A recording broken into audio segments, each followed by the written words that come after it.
Hello everybody, welcome to my channel learn chemistry with Varsha. आज हम organic chemistry का बहुत ही बेसिक टॉपिक सीखने वाले हैं, इंडक्टिव इफ़ेक्ट, जो जनरल ऑर्गेनिक केमिस्ट्री में आता है। तो चलिए स्टार्ट करते हैं। इंडक्टिव इफ़ेक्ट ये क्या होता है? इलेक्ट्रॉनिक डिस्प्लेसमेंट होता है।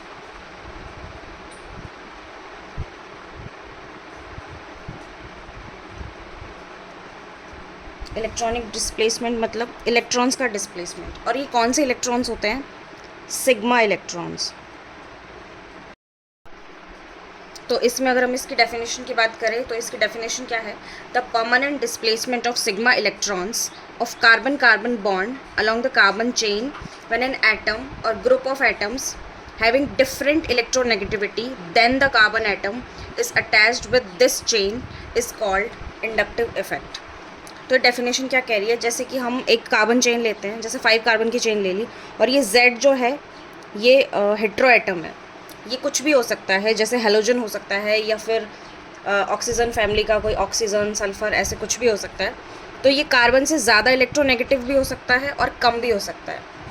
तो अगर ज़्यादा इलेक्ट्रोनेगेटिव है तो इसका जो है वो -I इफ़ेक्ट लगेगा और कार्बन का +I। और जो इंडक्टिव इफ़ेक्ट है वो सिर्फ कोई भी अगर जैसे कंपाउंड है या कोई फॉर्मूला है उसमें सिर्फ -I लगे, ऐसा नहीं हो सकता। ये आपस में लगता है। एक अगर -I लगा रहा है एक ग्रुप तो दूसरा +I लगाएगा। तो फॉर एग्जांपल अगर Z की इलेक्ट्रोनेगेटिविटी कार्बन से ज़्यादा है तो क्या होगा? इसके रिस्पेक्ट में हम बात करेंगे तो ये क्या होगा? -I effect. और दूसरी कार्बन चेन लेते हैं हम, इसकी इलेक्ट्रोनेगेटिविटी कार्बन से कम है तो इसका क्या लगेगा? +I। मतलब ये इलेक्ट्रॉन्स कार्बन की तरफ डिस्प्लेस होंगे। तो इस पर डेल नेगेटिव और इस पर डेल पॉजिटिव। इस पर क्या होगा? डेल नेगेटिव, इस पर डेल पॉजिटिव। और इसमें क्या होता है कि इंडक्टिव इफ़ेक्ट जो है वो इलेक्ट्रोनेगेटिविटी डिफरेंस से अराइज होता है। अगर दोनों में इलेक्ट्रोनेगेटिविटी डिफरेंस नहीं है, ऑलमोस्ट सिमिलर है, जैसे 2.1 या 2.2 है दूसरे का, तो एक लार्ज डिफरेंस होना चाहिए, तभी इंडक्टिव इफ़ेक्ट जो है वो अराइज होता है।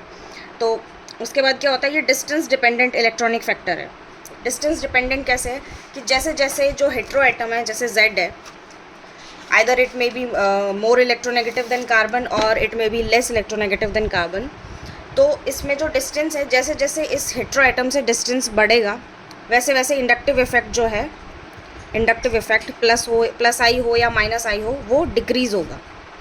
तो सबसे ज़्यादा इफेक्ट जो लगेगा वो डायरेक्टली अटैच्ड कार्बन पे लगेगा। जैसे ये से डायरेक्टली अटैच है, सबसे ज़्यादा इफेक्ट इस पे शो होगा, फिर इस पे, फिर इस पे, फिर इस पे, और फिर अगर बहुत लंबी कार्बन चेन है तो 4-5 कार्बन के बाद जो कार्बन आएंगे उन पे ऑलमोस्ट 0 हो जाएगा ये इफेक्ट। ठीक है। तो नेक्स्ट पॉइंट क्या है इसमें? कि there is no inductive effect in between carbon and hydrogen. तो क्या है कि कार्बन और हाइड्रोजन है उसमें कोई भी इंडक्टिव इफेक्ट नहीं होगा। जैसे कोई भी हाइड्रोकार्बन की चेन है, जैसे एल्कीन है, एल्काइन है, उसमें जैसे for example CH3 CH2 CH3, ये प्रोपेन है। इसमें कार्बन और हाइड्रोजन के बीच में कोई भी, ये तो कार्बन कार्बन तो सेम ही है, लेकिन कार्बन और हाइड्रोजन जो है इनके बीच में भी कोई इंडक्टिव इफेक्ट शो नहीं होगा। ठीक है। इनकी ऑलमोस्ट सेम इलेक्ट्रोनेगेटिविटी कंसिडर करते हैं हम। ठीक है। उसके बाद क्या है? इंडक्टिव इफेक्ट जो है वो पार्शियली डिस्प्लेसमेंट ऑफ इलेक्ट्रॉन्स को प्रेफर करता है। इसमें क्या है कि कम्प्लीटली इलेक्ट्रॉन्स जो हैं वो डिस्प्लेस नहीं होते हैं, पार्शियली डिस्प्लेस होते हैं, मतलब कम्प्लीटली इसके पास नहीं जाते हैं इलेक्ट्रॉन। जैसे फॉर एग्जांपल कार्बन अगर यहाँ पे ज़्यादा इलेक्ट्रोनेगेटिव है, अगर इसका -I लग रहा है तो क्या होगा कि इसके जो इलेक्ट्रॉन्स हैं Z के, वो पार्शियली डिस्प्लेस होंगे, कम्प्लीटली कार्बन के पास नहीं जाएंगे। ऐसे ही इसमें यहाँ पे कम्प्लीटली Z के पास नहीं जाएंगे, पार्शियली डिस्प्लेस होंगे।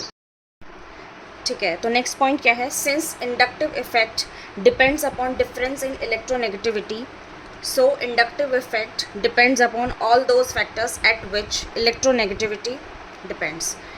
ये पॉइंट क्या कह रहा है कि जो इंडक्टिव इफेक्ट है वो डिफरेंस इन इलेक्ट्रोनेगेटिविटी पर डिपेंड करता है। ठीक है। Depends on, sorry, inductive effect depends on difference in electronegativity. तो जो भी फैक्टर्स जो इलेक्ट्रोनेगेटिविटी को वेरी करेंगे, फॉर एग्जांपल कोई भी 3-4 फैक्टर्स हैं, तो वो इससे भी लिंक होंगे डायरेक्टली। ठीक है। ये जो वाला जो पॉइंट है वो ये कहना चाह रहा है। अब इसको मैं एक्सप्लेन करती हूँ। अब हम यहाँ पे क्या करेंगे, एक पिक्टोरियल बनाने की कोशिश करते हैं। तो इंडक्टिव इफेक्ट किस पे डिपेंड करता है? Depends on difference in electronegativity. ये डेल जो है ये डिफरेंस के लिए है। फॉर एग्जांपल ये कार्बन है, इसकी इलेक्ट्रोनेगेटिविटी E1 है, ये Z है, ये कुछ भी हो सकता है हेटेरो एटम, इसकी इलेक्ट्रोनेगेटिविटी E2 है। तो हम क्या करेंगे, E1 माइनस E2 जो होगा वो क्या होगा, डेल EN। ठीक है, ये मॉडुलस हमने इसलिए लिया हुआ है कि E1 माइनस E2 करें या E2 माइनस E1, जो हमें जो वैल्यू लेनी है वो पॉजिटिव ही लेनी है, क्योंकि वैल्यू जो है वो पॉजिटिव, डिफरेंस जो है वो पॉजिटिव ही आएगा। ठीक है, उसके बाद क्या है कि क्या पढ़ रहे थे हम कि इंडक्टिव इफेक्ट जो है वो किस पे डिपेंड करता है, डिफरेंस इन इलेक्ट्रोनेगेटिविटी। ठीक है, उसके बाद इलेक्ट्रोनेगेटिविटी किस पे डिपेंड करती है, इलेक्ट्रोनेगेटिविटी जो कि मॉडिफाइड लेंगे हम, मॉडिफाइड इलेक्ट्रोनेगेटिविटी डिपेंड्स ऑन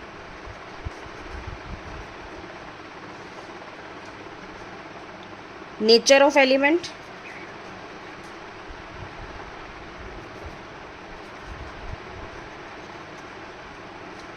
और किस पर डिपेंड करेगी, परसेंट एस कैरेक्टर। ठीक है, अब नेचर ऑफ एलिमेंट क्या हो सकता है कि नेचर ऑफ एलिमेंट जो हमने जो Z लिया है वो क्या है, जैसे उस पर कम्प्लीटली पॉजिटिव चार्ज है तो उसकी इलेक्ट्रोनेगेटिविटी सबसे ज़्यादा होगी, और उस पर पार्शियल पॉजिटिव चार्ज है, डेल पॉजिटिव है, उसकी उससे कम होगी। उसके बाद जो न्यूट्रल है उसकी उससे कम, उसके बाद क्या होगा, डेल नेगेटिव, और उसके बाद Z कम्प्लीटली नेगेटिव। ठीक है, तो जो हम पीरियोडिक टेबल पढ़ते हैं, मॉडर्न पीरियोडिक टेबल, उसमें क्या होता है कि लेफ़्ट टू राइट जाते हैं जब हम, from left to right, on moving from left to right, electronegativity क्या होती है, इंक्रीज़ होती है। और top to bottom, on moving top to bottom, electronegativity decrease होती है। ठीक है, और इसमें क्या होता है, फ्लोरीन जो है वो मोस्ट इलेक्ट्रोनेगेटिव एलिमेंट होता है, most electronegative element of periodic table, element of periodic table, इसकी इलेक्ट्रोनेगेटिविटी होती है 4। ठीक है, उसके बाद हम क्या करेंगे, नेचर ऑफ एलिमेंट डिस्कस हो गया। उसके बाद percent S character, percent S character discuss करते हो।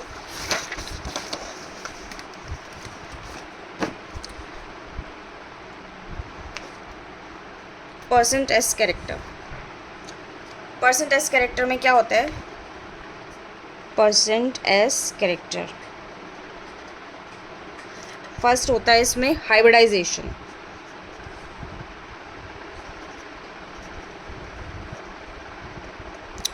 जैसे हम 3 हाइब्रिडाइजेशन लेते हैं, sp3, sp2 और sp। अब इसमें हम परसेंटेज की जो अमाउंट है वो देखते हैं कितनी है। इसमें कितनी है, 25%, इसमें 33.33%, और इसमें 50%।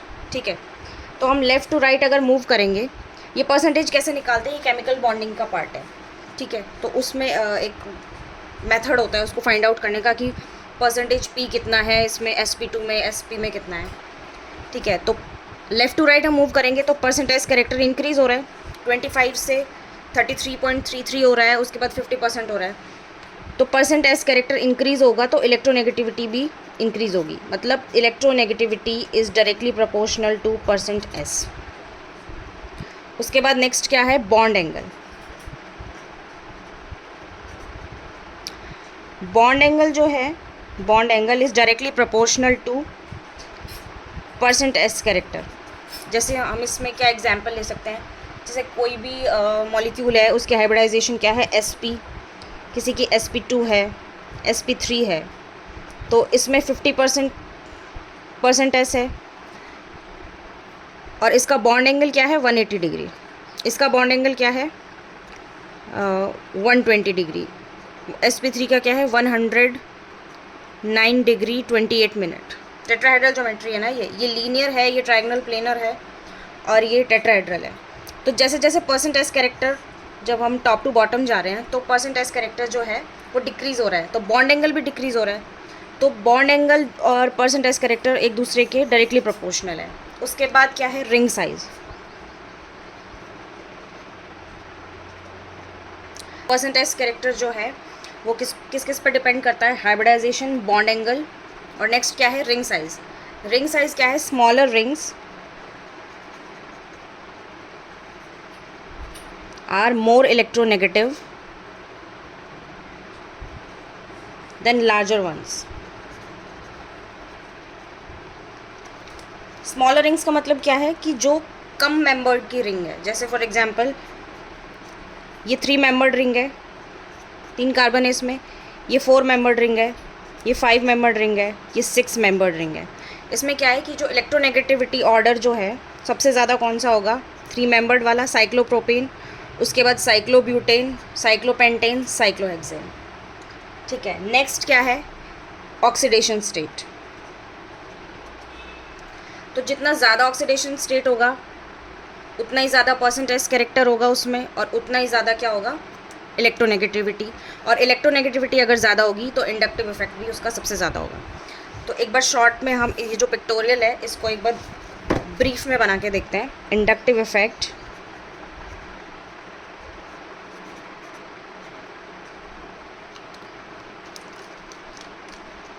किस पर डिपेंड करता है, डिफरेंस इन इलेक्ट्रोनेगेटिविटी।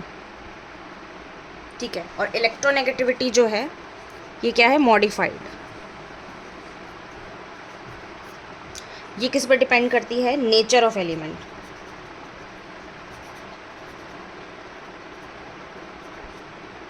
और परसेंट एस कैरेक्टर।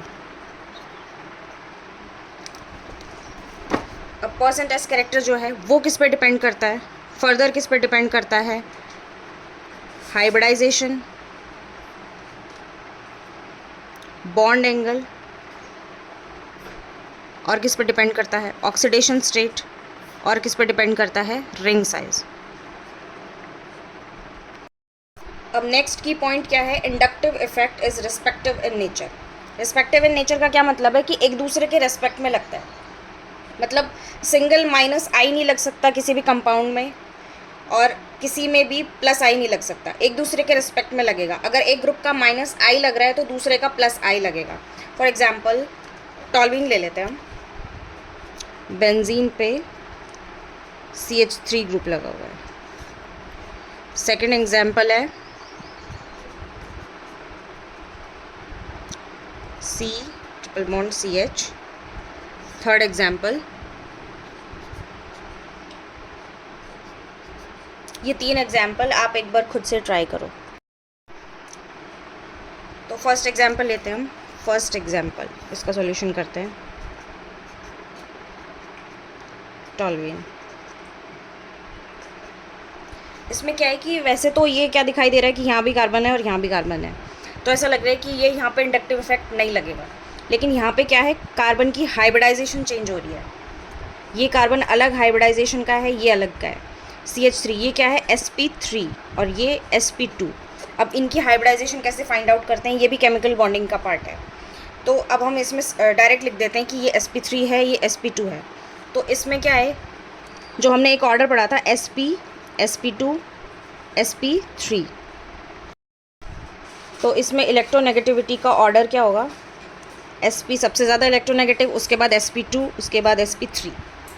तो इन दोनों में क्या है, sp2 और sp3 में से कौन सा ज़्यादा इलेक्ट्रोनेगेटिव है, sp2। तो इसका क्या लगेगा, माइनस आई, और इसका प्लस आई। ये कार्बन क्या है, sp, ये sp2, इसका क्या लगेगा, माइनस आई इस कार्बन का, और इस कार्बन का क्या लगेगा, प्लस आई। अब हम क्या लेते हैं, थर्ड एग्जाम्पल। तो इसमें हमने क्या पढ़ा था,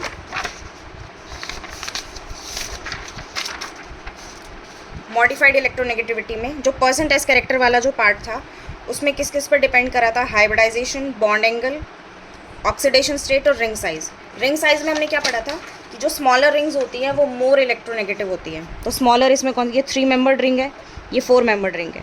ये क्या है, स्मॉलर रिंग, ये मोर इलेक्ट्रोनेगेटिव है। और ये क्या है, लार्जर रिंग, ये लेस इलेक्ट्रोनेगेटिव। तो जो लेस इलेक्ट्रोनेगेटिव है उसका तो प्लस आई लगेगा और इसका माइनस आई। अब इंडक्टिव इफेक्ट का नेक्स्ट सब टॉपिक है टाइप्स ऑफ इंडक्टिव इफेक्ट।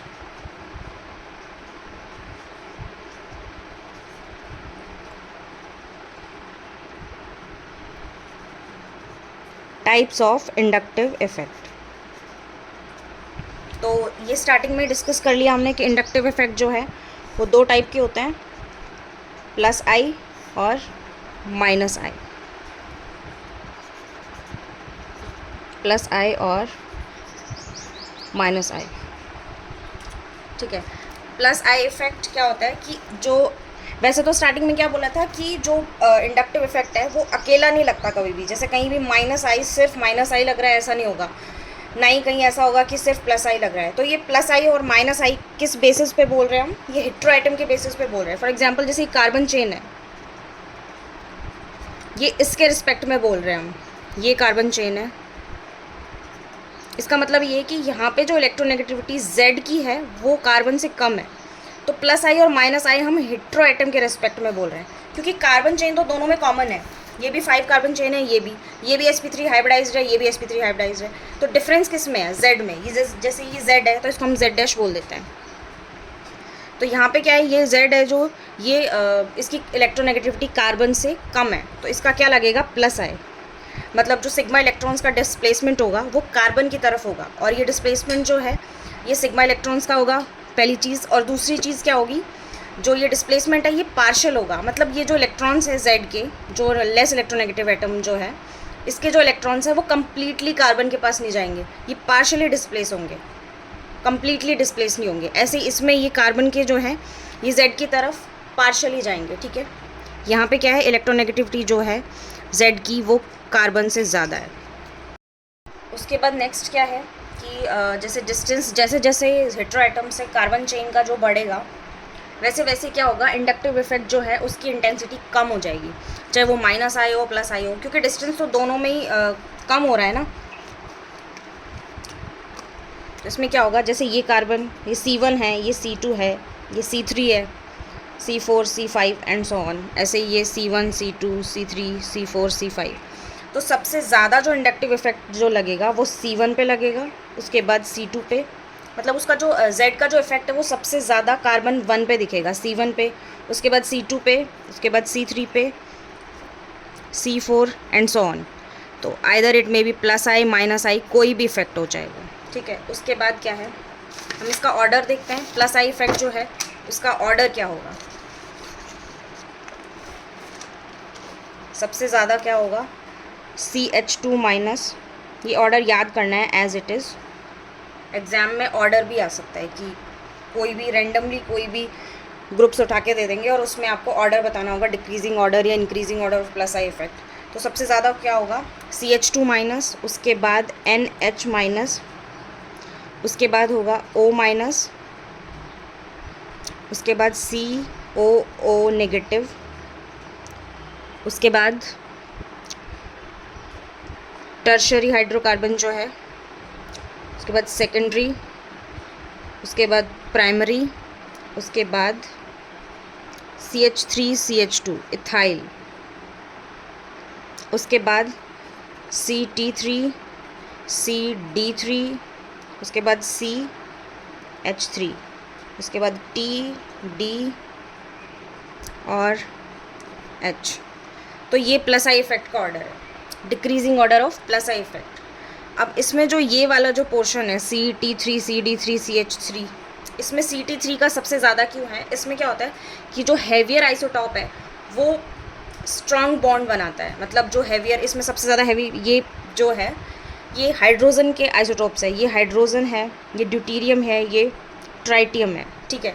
तो इसमें सबसे ज़्यादा हैवी ये है, इसका जो मास है वो सबसे ज़्यादा है, तो ये सबसे स्ट्रॉन्ग बॉन्ड बनाता है। तो जैसे जैसे अब स्ट्रॉन्ग बॉन्ड बना रहा है तो इसका मतलब क्या होगा कि बॉन्ड लेंथ जो होगी वो कम होगी इसकी, जो स्ट्रॉन्ग बॉन्ड बनाता है उनका बॉन्ड ऑर्डर कम होता है, ज़्यादा होता है सॉरी, और बॉन्ड लेंथ कम होती है, तो जो डिस्टेंस है वो भी कम होगा, और डिस्टेंस कम होगा तो प्लस आई इफेक्ट ज़्यादा होगा। अब नेक्स्ट हम पढ़ते हैं, नेक्स्ट सब टॉपिक है इंडक्टिव इफेक्ट का, फैक्टर्स अफेक्टिंग प्लस आई इफेक्ट। तो इसमें फर्स्ट फैक्टर क्या है कि जैसे जैसे कार्बन चेन में कार्बन का नंबर बढ़ेगा, फॉर एग्जांपल किसी कार्बन चेन में एक कार्बन है एक कार्बन की तो कोई चेन नहीं होगी, वो तो सिंगल एक जैसे मीथेन हो जाएगा। जैसे उसमें 2 कार्बन है और किसी में 3 है, किसी में 4 है, तो जैसे जैसे कार्बन का नंबर बढ़ेगा वैसे वैसे इंडक्टिव इफेक्ट जो है वो बढ़ेगा। जैसे फॉर एग्जांपल ये CH3 है, ये किसी से अटैच है, CH3 CH2 ये भी किसी से अटैच है, CH3 CH2 CH2, उसके बाद CH3 CH2 CH2 CH2 और ये कार्बन चेन है, ठीक है। तो इसमें क्या हो रहा है, on moving top to bottom क्या हो रहा है, number of carbon atoms increase हो रहे हैं, number of carbon atoms increase. इसमें कितना है, 1 2 3 4 एंड सो ऑन। तो कार्बन एटम्स क्या हो रहे हैं, इंक्रीज हो रहे हैं, तो प्लस आई इफेक्ट भी क्या होगा, इंक्रीज होगा, ठीक है। सेकंड फैक्टर क्या है फैक्टर्स अफेक्टिंग में, कि जैसे जैसे ब्रांचिंग बढ़ेगी वैसे भी क्या होगा, प्लस आई इफेक्ट जो है वो इंक्रीज होगा। सेकंड पॉइंट क्या है कि as the number of branching increases, as the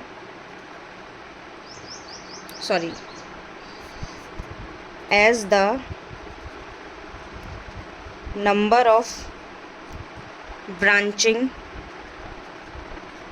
increases plus I increases।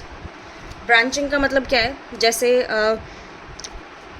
एक ये है CH3 CH2 CH2 CH2, उसके बाद CH3 CH2 CH CH3, उसके बाद CH3 CH3 CH3। इसमें क्या हो रहा है, ब्रांचिंग जो फर्स्ट वाला जो है, फर्स्ट एग्जाम्पल जो है उसमें क्या है, ब्रांचिंग है ही नहीं। इसमें कितनी ब्रांचिंग है, 1, इसमें कितनी है, 2। तो ब्रांचिंग बढ़ रही है जैसे जैसे वैसे वैसे भी क्या होगा, प्लस आई इफेक्ट जो है वो इंक्रीज़ होगा। तो इसको हम जैसे ये हमने जो ऑर्डर पढ़ा था प्लस आई इफेक्ट का, उसमें जैसे लिखा हुआ था कि ये क्या है, टर्शरी हाइड्रोकार्बन है, ये सेकेंडरी है, ये प्राइमरी है। तो इसमें टर्शरी पहले लिखा हुआ था, यहाँ पे टर्शरी सेकेंडरी प्राइमरी। तो इसको ये जो टर्शरी सेकेंडरी प्राइमरी जो ये वाला जो इसका जो ऑर्डर है, इसका रीज़न हम ये बता सकते हैं कि जैसे जैसे ब्रांचिंग बढ़ रही है वैसे वैसे क्या होगा, प्लस आई इफेक्ट इंक्रीज़ हो रहा है। उसके बाद क्या होगा, थर्ड पॉइंट क्या है, थर्ड पॉइंट है कि डिस्टेंस ऑफ ब्रांचिंग जैसे जैसे इंक्रीज़ होगा वैसे वैसे क्या होगा, प्लस आई इफेक्ट डिक्रीज़ होगा। मतलब डिस्टेंस जो है वो हेटेरो एटम से कम होना चाहिए। जैसे ये Z है, ये कार्बन है कार्बन है कार्बन, एक तो यहाँ पे ब्रांचिंग है, उसके बाद एक ब्रांचिंग कहाँ पे है, सेकंड पोजीशन पे। तो जो डायरेक्टली अटैच वाला जो कार्बन है उसके साथ जो ब्रांचिंग लगी हुई है उसमें क्या होगा, प्लस आई इफेक्ट जो है वो क्या होगा, ज़्यादा, और इसमें क्या होगा, कम। तो ये 3 फैक्टर्स हमने पढ़ लिए। फर्स्ट फैक्टर क्या था कि जैसे जैसे कार्बन चेन में कार्बन का नंबर बढ़ेगा, क्वांटिटी बढ़ेगी, वैसे वैसे प्लस आई इफेक्ट इंक्रीज़ होगा। सेकंड क्या है, जैसे जैसे ब्रांचिंग बढ़ेगी वैसे वैसे क्या होगा, प्लस आई इफेक्ट इंक्रीज़ होगा। उसके बाद क्या होगा, डिस्टेंस ऑफ ब्रांचिंग जैसे जैसे बढ़ेगी प्लस आई इफेक्ट डिक्रीज़ होगा। तो ये जो 3 फैक्टर्स थे इसमें क्या था कि जैसे फर्स्ट वाला जो था फैक्टर 1 जो था उसमें क्या था, सिर्फ कार्बन एटम जो है उनके नंबर में चेंज आ रहा था। जैसे फर्स्ट वाला जो था उसमें एक कार्बन था, जैसे ये है, इसमें क्या था, एक कार्बन था, इसमें 2 थे, इसमें 3, इसमें 4। तो इसमें क्या था, कार्बन एटम्स जो है उनके नंबर में ही चेंज आ रहा था। इसमें सिर्फ ब्रांचिंग में ही चेंज आ रहा था, और इसमें ब्रांचिंग के डिस्टेंस में ही चेंज आ रहा था। कि इसमें जैसे 1 ब्रांचिंग है, इसमें 2 है, इसमें 3 है, और इसमें क्या है, डिस्टेंस जैसे इसमें फर्स्ट पोजीशन पे लगा हुआ है, ब्रांच जो लगा हुआ है, जो मिथाइल ग्रुप लगा हुआ है, इसमें सेकंड पोजीशन पे लगा हुआ है। तो इसमें एक टाइम पे एक ही फैक्टर वेरी कर रहा था, और जब एक टाइम पे एक ही फैक्टर वेरी करता है तो ये 3 फैक्टर से हो जाएगा, जो ये 3 जो की पॉइंट्स लिखे हैं। और अगर किसी क्वेश्चन में तीनों फैक्टर्स वेरी हो रहे हैं तो हम किसको किस पर डोमिनेंट मानेंगे उसके बारे में डिस्कशन करते हैं। इसमें क्या होगा, जैसे एग्जाम्पल लेते हैं,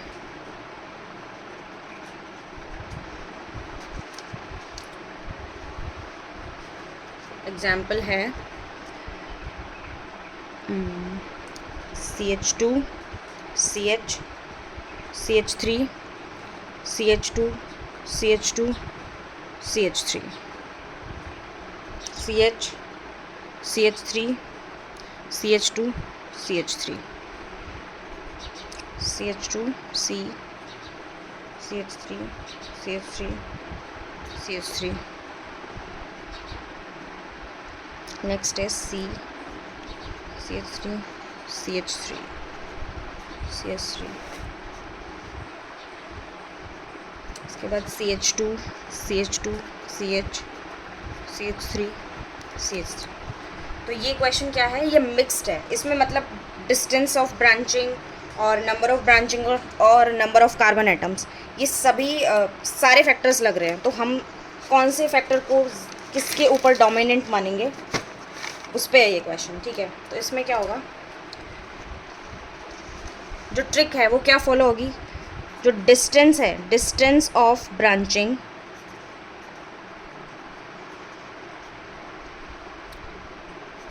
वो किसके ऊपर डोमिनेंट होगी, नंबर ऑफ ब्रांचिंग. और नंबर ऑफ ब्रांचिंग किसके ऊपर डोमिनेंट होगी, नंबर ऑफ कार्बन एटम्स. ठीक है, तो सबसे पहले हम डिस्टेंस ऑफ ब्रांचिंग देखेंगे. हम यहाँ पे 3 कॉलम बना लेते हैं. जैसे यहाँ पे हम क्या देखेंगे, डिस्टेंस ऑफ ब्रांचिंग, यहाँ पे नंबर ऑफ ब्रांचिंग और यहाँ पे नंबर ऑफ कार्बन एटम्स. ठीक है, तो डिस्टेंस क्या है, ये जो है ये मान लो कि ये Z है. ठीक है, इसमें क्या है, डिस्टेंस 1 2 सेकेंड पोजीशन है, इसमें फर्स्ट पोजीशन है, इसमें 1 2, इसमें भी सेकेंड पोजीशन है, इसमें 1, इसमें फर्स्ट पोजीशन है, इसमें 1 2 3 थर्ड पोजीशन है. तो इसका मतलब क्या है कि जैसे जैसे हमने क्या पढ़ा था कि जैसे जैसे डिस्टेंस बढ़ेगा वैसे वैसे प्लस आई का जो इफेक्ट है, प्लस आई है या माइनस आई है जो भी है, वो क्या होगा, sorry only plus I effect जो है वो कम होगा जैसे जैसे डिस्टेंस बढ़ेगा. तो इसमें क्या है कि जो ये जो अटैच है, इसमें जो डिस्टेंस है ये सेकंड पोजीशन पे है, ये फर्स्ट पोजीशन है, ये सेकंड, ये फर्स्ट और ये थर्ड. तो जो सबसे डायरेक्टली अटैच है वो क्या है, ये वाला और एक ये वाला. तो ये दोनों जो होंगे first second third fourth fifth, मतलब सेकंड और फोर्थ जो है उनका जो प्लस आई होगा वो सबसे ज़्यादा होगा उन दोनों का. और उसके बाद किसका होगा, फर्स्ट और थर्ड का, और उसके बाद किसका होगा, फिफ्थ का होगा. अब इन दोनों में से किसका होगा, मतलब सबसे कम तो इसका होगा क्योंकि ये थर्ड पोजीशन है. सबसे लास्ट में क्या होगा, फिफ्थ. उसके बाद मतलब उससे पहले इन दोनों में से कौन सा होगा, डिस्टेंस हमने देख ही लिया, सेम है. उसके बाद ये दोनों अगर सेम आ गए तो हम नंबर देखेंगे, ये नंबर कितना है, एक ही ब्रांचिंग है, ये कितनी ब्रांचिंग है, 2. तो किसका प्लस आई ज़्यादा होगा. हमने क्या कहा था, जो 3 फैक्टर्स पढ़े थे उसमें क्या पढ़ा था कि जैसे जैसे ब्रांचिंग बढ़ेगी वैसे वैसे प्लस आई इफेक्ट जो क्या होगा वो इंक्रीज़ होगा. तो इन दोनों में से किसका ज़्यादा होगा, फोर्थ का. उसके बाद फर्स्ट का.